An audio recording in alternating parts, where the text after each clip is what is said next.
대한민국 근현대사를 성경적 세계관으로 알리고 전하는 대한역사문화원의 한국 근현대사 바로알기 특강입니다.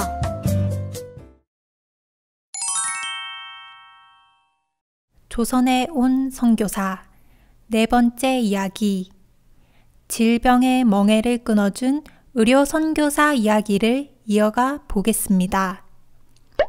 소주제를 이렇게 정해봤습니다. 객과 고아와 과부를 섬기라. 하나님께서는 이스라엘 백성들에게 객과 고아, 과부를 돌보라고 명령하셨습니다.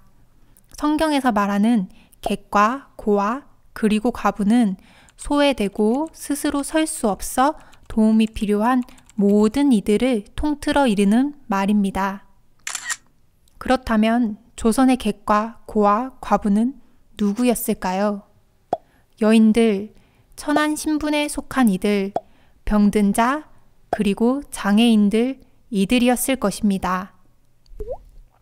선교사들은 하나님의 말씀에 순종하여 조선에 와서 핍박받는 자, 소외된 자, 병든 자들을 섬기는 일에 모든 것을 바쳐 헌신했습니다.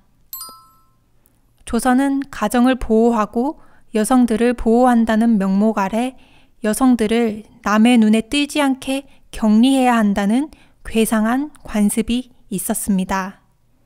그래서 조선의 여인들은 대중 앞에 나서지 못하고 부모의 보호를 받고 살다가 결혼하면 다시 남편 집에 갇혀 지내는 신세였습니다. 헤론 선교사가 제중원의 원장이 되면서 여성들의 진료를 위해 여의사를 초빙하여 부인과를 개설했지만 제중원 의사의 대부분이 남성이다 보니 조선 여성들이 제중원에서 치료받는다는 것은 쉬운 일이 아니었습니다. 왜냐하면 남자 의사가 많은 제중원에서 진료를 받는다면 내외도 모르는 짐승 취급을 받았기 때문이죠. 이런 조선 여성들의 고충을 지켜보던 메리 스크랜튼 선교사는 자신을 파송한 미국 감리교 해외 여성 선교회에 조선 여성들과 어린이들을 위한 전문 병원을 세워달라 청원했고, 선교부는 메타 하워즈 선교사를 조선에 파송하여 1887년 10월 정동에 조선 여성을 위한 전문 병원이 세워졌습니다. 1888년 고종은 이 병원에 보구여관이라는 이름을 하사했습니다. 이름의 뜻처럼 보구여관은 천대받던 조선 여성들을 구하고 보호하는 집이 되었습니다. 잠깐 보구여관의 성장 역사를 살펴볼까요?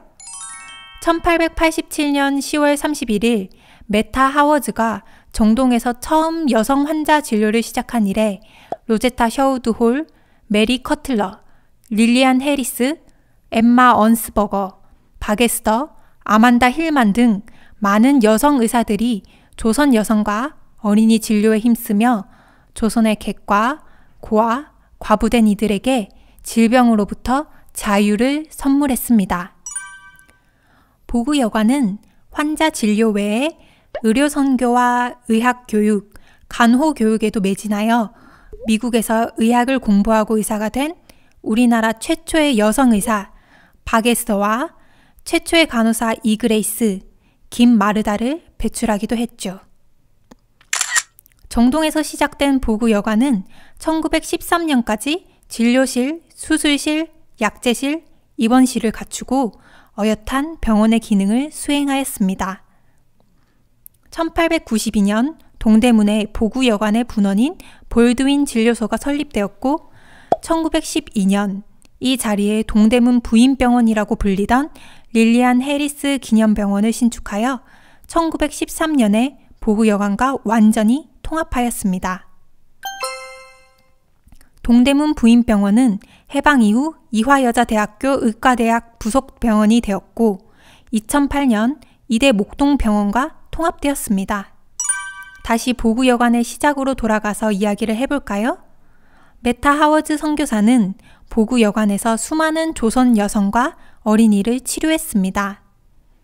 그렇게 밤낮을 가리지 않고 환자를 돌보던 메타 하워즈 선교사는 1889년 건강이 악화되어 조선을 떠나지 않을 수 없었습니다. 그리고 그 뒤를 이은 보구 여관의 여의사가 로제타 셔우드 홀 선교사입니다. 1890년 10월 13일 제물포에 로제타 셔우드 선교사가 도착했을 때 그녀는 아직 홀이라는 성을 쓰지 않을 때였습니다. 홀은 결혼 후 가지게 된 성이죠. 그녀는 미국 감리교 해외 여성 선교회의 파송을 받은 의료 선교사였습니다. 로제타 셔우드 선교사는 서울에 도착한 다음 날인 10월 14일 바로 첫 진료를 시작했습니다. 로제타 셔우드 선교사는 진료를 시작하고 3년 동안 1,400가지나 되는 질병을 치료했다고 합니다. 그녀에게 치료받으러 오는 환자의 대부분은 신분이 낮은 여인과 아이들이었습니다. 신분이 높은 여인들은 대낮에 거리를 돌아다닐 수 없었기 때문이라고 하네요. 그래서 로제타 선교사는 직접 왕진을 다니며 그녀들을 치료했고 밤에도 병원을 열어 모든 신분의 여성들이 치료받으러 올 수 있도록 해주었습니다. 로제타 선교사의 사역 초반에 아주 유명한 일화가 있습니다. 어느 날 화상으로 손가락 3개가 손바닥에 붙은 16살 소녀가 찾아왔습니다. 로제타 셔우드 선교사는 손가락을 분리하는 수술을 성공적으로 마치고 그 소녀의 보기 싫은 흉터를 가리기 위해 피부 이식 수술을 해야 했습니다. 환자의 몸에서 피부를 떼어내야 하지만 소녀는 이해하지 못했고 로제타 셔우드 선교사는 자신의 피부를 떼어 소녀의 피부에 이식해 주었습니다.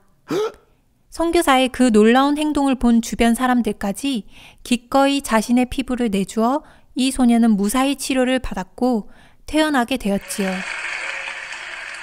그리고 얼마 후 비가 몹시 많이 내리던 밤, 한 남성이 보구 여관에 찾아와 부인을 위해 약을 지어달라고 요청했습니다. 알고 보니 부인은 아주 위독한 상태였던 것이죠. 로제타 선교사는 즉시 그의 집으로 가려고 일어섰습니다. 남자는 놀랐습니다. 비가 이렇게 많이 내리는 밤에 로제타 선교사가 자기 집으로 함께 가줄 것이라고는 상상도 못했기 때문이죠. 그때 병원 일을 돌봐주던 남자 직원 귀수가 이렇게 말했습니다. 조선 여인에게 자신의 피부까지 떼어준 의사인데 이 정도 비 때문에 왕진을 안 가겠는가? 라고 말입니다. 로제타 셔우드 선교사는 하나님의 부르심에 순종하여 의술을 통해 조선 여성을 구하고 돌보는 일에 모든 것을 바친 하나님의 신실한 종이었습니다. 그녀는 이화학당의 학생 중 2명을 진료를 돕도록 훈련시켰습니다. 한 아이는 일본 소녀 오아카, 한 아이는 조선 아이 점동이었습니다. 로제타 선교사는 이 2 소녀를 자기 일만 돕게 하려고 훈련한 것이 아니었습니다. 이 2 소녀를 훈련시키는 것은 나를 돕는 데만 쓰자는 것이 아니다.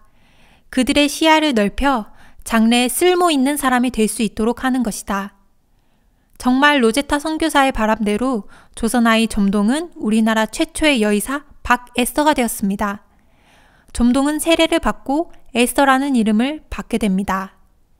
에스더는 조선의 풍습에 따라 일찍 결혼하고도 로제타 홀 선교사와 함께하며 사역을 도왔습니다. 1891년 12월 15일 로제타 셔우드 선교사의 약혼자 윌리엄 제임스 홀 선교사가 조선에 왔습니다. 그 역시 조선을 위한 의료 선교사로 파송을 받아 온 것입니다. 이듬해인 1892년 6월 2 사람은 부부가 되었습니다. 1893년 11월 홀 부부의 아들 셔우드 홀이 서울에서 태어났죠. 이 아이는 장차 자라서 조선의 결핵 퇴치를 위해 헌신한 선교사가 되었습니다. 홀 부부는 함께 사역하지 못하고 제임스 홀 선교사는 평양으로, 그리고 로제타 홀 선교사는 서울에서 각자에게 맡겨진 사역을 충실히 감당하게 됩니다. 1894년 5월 8일 로제타 셔우드 선교사는 남편이 있는 평양으로 그의 사역지를 옮겼고 그 길은 에스더 부부도 함께 했습니다. 사실 당시의 평양은 외국인들이 거주하기에는 너무나 위험한 곳이었지만 홀 부부와 에스더 부부는 담대하게 주님의 인도하심을 따라 평양으로 갔습니다. 이때부터 로제타 홀 선교사는 조선의 또 다른 객과 고아, 과부였던 시각장애인들을 위한 사역을 꿈꾸게 되었습니다. 당시 조선의 장애인은 쓸모없는 물건 취급을 당했습니다. 로제타 셔우드 홀의 환자 중에도 특별히 시각장애인, 청각장애인, 그리고 말을 못하는 환자들이 많았습니다. 시각장애인의 경우 부모가 돈이 있다면 훈련을 시켜 무당이 되거나 점을 치는 삶을 살았습니다. 그렇지 못한 이들은 쓸모없는 물건 취급을 당하며 소외당하다가 잘 먹지도 못하고 결국 걷는 곳조차 어려울 지경까지 이르게 되어 죽어갔습니다. 로제타 홀 선교사는 시각장애인의 처지를 안타까워하다가 자신이 어린 시절 점자를 배운 기억을 되살려 한글 점자를 개발하여 그들을 돕기 원했습니다. 마침 제임스 홀 선교사를 돕던 오석형의 딸 복례가 시각장애인이라는 것을 알게 되었고 로제타 홀 선교사는 기름 종이에 바늘로 점자를 만들어 복례를 가르치기 시작했습니다. 바로 저 사진에 나오는 집에서 그 교육이 시작되었죠. 그러나 안타깝게도 청일 전쟁이 시작되면서 한 달여 만에 홀 가족과 그리고 에스터 부부는 서울로 돌아와야 했습니다. 1894년 10월 1일 윌리엄 홀 선교사는 다시 평양으로 돌아갔습니다. 청일 전쟁 중 평양에서 큰 전투가 있었고 그 후 평양에 전염병이 돌고 부상자들이 넘쳐났기 때문에 홀 선교사는 그들을 치료하기 위해 평양으로 갔던 것입니다. 불행히도 평양에서 부상자들을 돌보던 중 윌리엄 홀 선교사는 발진 티푸스에 감염되어 서울로 돌아온 후 일주일도 못 버티고 11월 24일 하나님의 품으로 돌아갔습니다. 당시 그의 나이는 34이었습니다.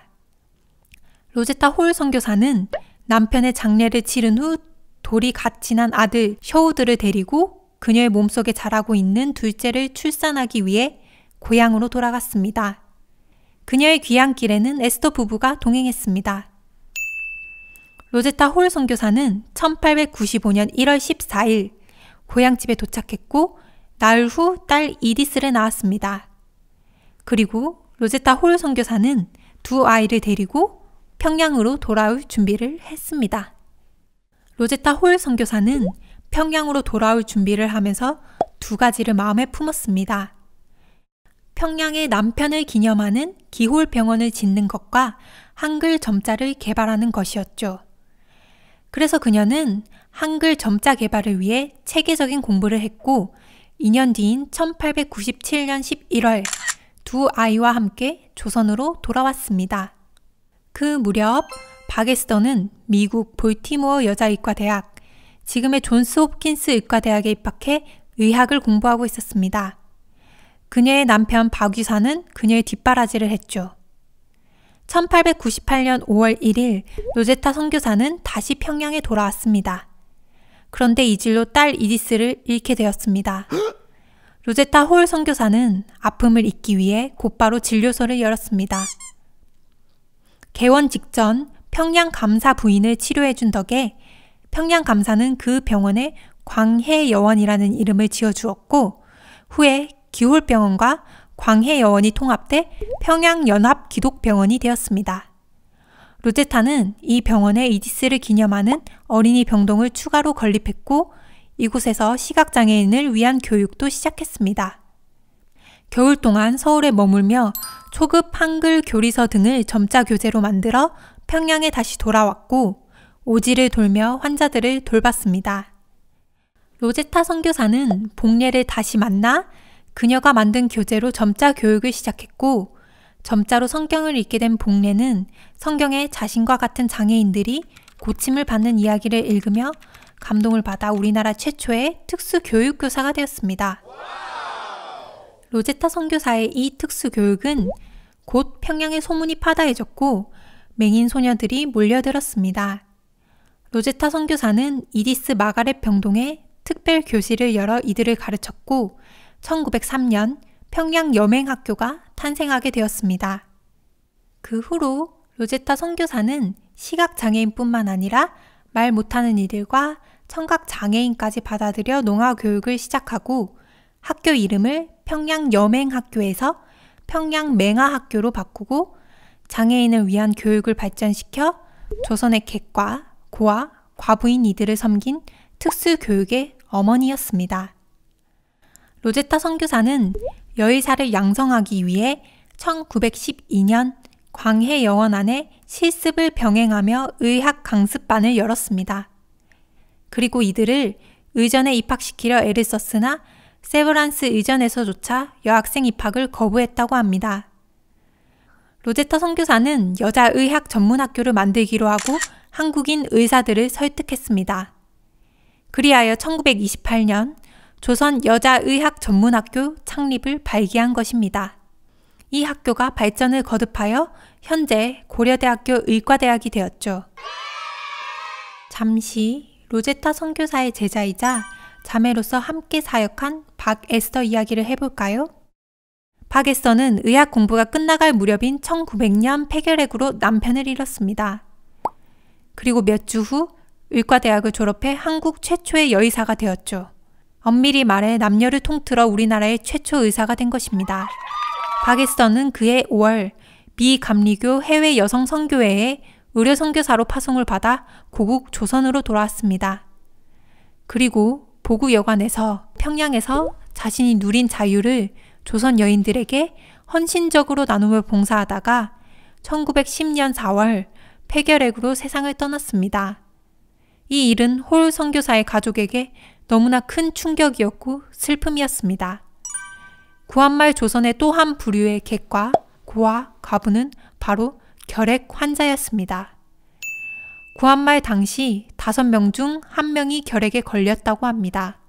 이렇게 많은 사람이 걸리는 병이지만 약도 없고 고칠 방법이 없는 불치병이었습니다. 그래서 결핵에 걸리면 내가 벌을 받아 이 병에 걸렸구나 라고 두려워하며 무속의 힘을 빌려 결핵에서 벗어나려 하거나 체념하고 삶을 포기하는 경우가 많았습니다. 결핵으로 자신이 사랑하는 이모 에스더를 잃게 된 로제타의 아들 윌리엄 셔우드 홀은 자신의 이모를 빼앗아간 결핵을 조선에서 퇴치하는 일에 앞장서기로 결심했습니다. 반드시 폐결핵 전문의가 되어 조선에 돌아올 것과 결핵 요양원을 세우기로 결심한 것입니다. 그러나 그는 이 모든 일이 자신의 의지가 아닌 하나님의 인도하심이라는 것을 알고 있었습니다. 윌리엄 셔우드 홀은 서울에 태어나 평양에서 교육을 받고 미국으로 가 대학 과정을 공부했습니다. 그리고 캐나다로 가서 토론토 의과대학을 졸업하고 다시 미국으로 가서 뉴욕 롱아일랜드의 홀츠빌 서퍼크 결핵요양소에서 결핵을 전공한 후 1925년 8월 미국 감리회 의료선교사로 임용되어 1926년 4월 19일 아내 메리언 홀과 함께 조선으로 돌아왔습니다. 셔우드 홀과 메리언 홀 부부는 셔우드 홀의 오랜 소망대로 조선의 결핵 퇴치를 위해 1928년 황해도 해주에 결핵만을 치료하기 위한 해주 구세 요양병원을 세우고 조선 결핵 퇴치를 위해 그들의 젊음을 다 바쳤습니다. 이 결핵 요양원을 통해 절망에 빠져 살던 조선의 객과 고아, 과부였던 결핵 환자들에게 희망의 빛이 비치기 시작했죠. 셔우드 홀 부부는 조선에서 폐결핵 퇴치를 위해 조선 사람들이 결핵에 지지 않고 병과 싸워 이길 수 있도록 계몽운동을 펼쳐나갔습니다. 그들의 그 노력이 얼마나 놀라운 열매를 맺어가는지는 해주 구세 요양병원의 10주년을 맞이하여 홀 선교사에게 보내온 축하 편지를 보면 잘 알 수 있습니다. 친애하는 닥터 셔우드 홀, 선생님은 성스럽고 훌륭한 일을 시작하셨습니다. 오늘은 해주 결핵 요양원의 설립 10주년 기념일입니다. 요양원의 눈부신 발전은 선생님의 피와 땀의 결정입니다. 오늘날 결핵은 인류의 적임이 자명합니다. 그러나 10년 전만 해도 우리 조선 사람들은 그런 사실을 이해하지 못했습니다. 선생님께서 요양원을 설립하신 후로 환자들이나 일반 대중이 결핵에 대한 지식이 모자라 병마와 싸우는데 많은 어려움이 있었던 걸로 압니다. 선생님은 결핵에 걸려 깊은 절망에 빠졌던 많은 사람을 치료하셨습니다. 선생님은 병을 고쳐주셨을 뿐만 아니라 결핵 예방운동을 시작하셨고 결핵퇴치협회의 지도자로 훌륭한 역할을 하셨습니다. 선생님께서 생애의 황금기를 이 사업을 위해 바치셨기에 많은 사람이 행복을 찾을 수 있게 되었습니다. 선생님의 사랑은 태산보다 높고 황해보다 깊습니다. 영광스러운 10주년 기념을 맞이하여 선생님으로부터 은혜를 입은 저희들은 감사한 마음을 금치 못합니다. 이제 저희의 마음을 표시하고자 작은 선물을 올립니다. 저희의 성의를 기억하는 뜻으로 이 선물을 받아주시면 저희들은 최고의 영광으로 알겠습니다. 셔우드 홀 부부가 얼마나 많은 헌신을 했는지 알 수 있는 감동의 편지입니다. 뿐만 아니라 셔우드 홀 선교사는 조선의 결핵 환자 치료를 위한 기금을 마련하기 위해 1932년 크리스마스 씨를 발행하여 결핵 환자를 도왔습니다. 1940년 일제는 제임스 셔우드 홀 선교사에게 간첩 죄를 씌워 추방했습니다. 홀 선교사는 부산항을 통해 조선을 떠났습니다. 그날 홀 선교사 가족은 부산항에서 조선의 자유로운 그날을 기대하며 태극기를 펼쳐 나뭇가지에 걸고 조선 만세를 외쳤다고 합니다. 제임스 홀과 로제타 셔우드 홀 선교사를 시작으로 그의 아들 제임스 셔우드 홀과 메리언 홀 부부까지 2대에 걸쳐 한 가족이 74년을 조선의 객과 고아와 과부된 조선의 여인과 아이들, 장애로 고통당하던 이들, 결핵으로 죽어가던 이들에게 자유의 빛을 선물해 주었습니다. 이렇게 우리가 누리고 있는 자유의 시작에 선교사들의 헌신이 있었다는 것을 꼭 기억했으면 좋겠습니다.